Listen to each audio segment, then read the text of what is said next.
1857 সালে সিপাহী বিপ্লবে সেখানে ওলামায়ে কেরামের আত্মত্যাগ, হাজার হাজার ওলামায়ে কেরাম শহীদ, এবং পরবর্তীতে যখন ব্রিটিশ দেখতে পেল তাদের শক্তিশালী বিপক্ষ একমাত্র আলেম ওলামা, সুতরাং তারা পরবর্তীতে হাজার হাজার ওলামায়ে কেরামদেরকে ফাঁসির কাস্টে ঝুলিয়ে হত্যা করে নির্মমভাবে।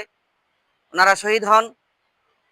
যাই হোক, এরই ধারাবাহিকতায় পরবর্তীতে অসহযোগ আন্দোলনের সূত্রপাত ঘটানো হয়। এই চিন্তা চেতনাটা ওলামায়ে কেরামের পক্ষ থেকে আসে এবং পরবর্তীতে 1866 সালে তখন ওনারা তৎকালীন যুগের সময়োপযোগী একটি নেগেটিভ আবিষ্কার করেন। সেটা হলো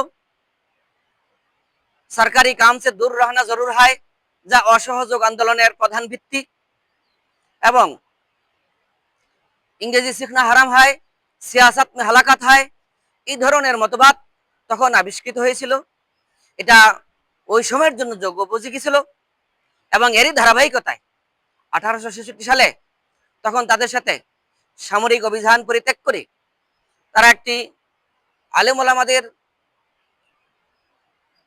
অনুপস্থিতিতে তখন যারা তৎকালীন যারা বড় বড় ওলামায়ে কেরাম ছিলেন তাদের মাধ্যমে, বিশেষ করে কাসেম নানতুবি রহমতুল্লাহর মাধ্যমে এবং আল্লাহ তাআলার হুকুমে এই ভারতের দারুল উলুম দেওবন্দ মাদ্রাসা প্রতিষ্ঠিত হয় এবং এই মাদ্রাসার প্রথম ছাত্র শাইখুল হিন্দ মাহমুদুল হাসান দেওবন্দি রহমতুল্লাহ আলাই, ওনার রেশমি রুমাল আন্দোলন, এগুলো পরবর্তীতে অসহযোগ আন্দোলনের নেতৃত্বে ওলামায়ে কেরামের ভূমিকা ইত্যাদির মাধ্যমে পরবর্তীতে 47-এর এই স্বাধীনতা অর্জিত হয়।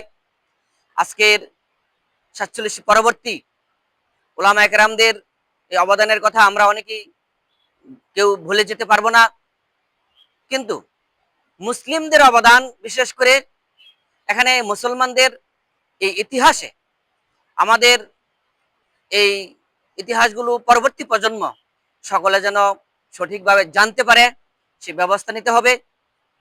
এবং এই মাদ্রাসার এখন বর্তমান পর্যন্ত এখনো আমাদের সেই পূর্ববর্তী সিলেবাস, সেই যে ব্রিটিশ পূর্ববর্তী মোগল আমলের শাসনকালের দার্সে নিজামের সিলেবাস, এটা অনেকটাই এখন পরিবর্তন হয়েছে।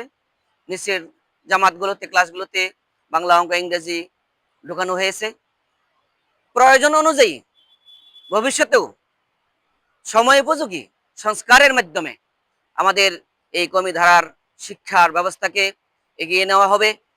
বিশেষ করে ওই তৎকালীন যুগে যেহেতু আফগানিস্তানের মোগল শাসকরা ছিলেন, তো তাদের তখন পাকিস্তান হয়ে, আফগানিস্তান, ইরাক, ইরান হয়ে তারপরে আমাদের আরবের আরবি শিক্ষার ক্লাসে ঢুকতে হইতো, কিন্তু এখন সেই যুগ আর এখন নেই।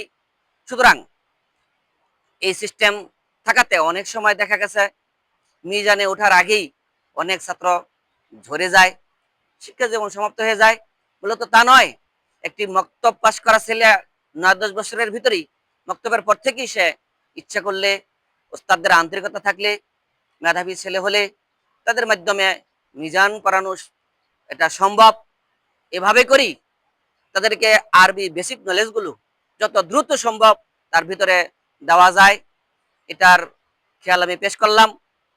ইনশাআল্লাহ ভবিষ্যতে আমাদের এই কওমি ঘরানার ওলামায়ে কেরাম ওনারা এই স্কিল ডেভেলপ হলে তাদের বিভিন্ন কর্মমুখী শিক্ষা এবং বাস্তবমুখী শিক্ষার এই বিদ্যা যখন তাদের ভিতরে প্রবেশ করবে, তো অটোমেটিক ওলামায়ে কেরামদের অবদান আর্থসামাজিক উন্নয়ন কর্মকাণ্ডে তাদের অবদান আস্তে আস্তে বাড়তে থাকবে এবং বিশেষ করে প্রয়োজনে রাষ্ট্রীয় দায়িত্ব পালনেও এই কওমি ঘরানার ওলামায়ে কেরামদের ভূমিকা অবশ্যই রাখতে পারবে। এতে করে সামাজিকভাবে সকলেই স্বাবলম্বী হয়ে উঠবে ইনশাআল্লাহ, এই আশাবাদ ব্যক্ত করছি। আল্লাহ তাআলা আমাদেরকে তৌফিক দান করুক, আমিন।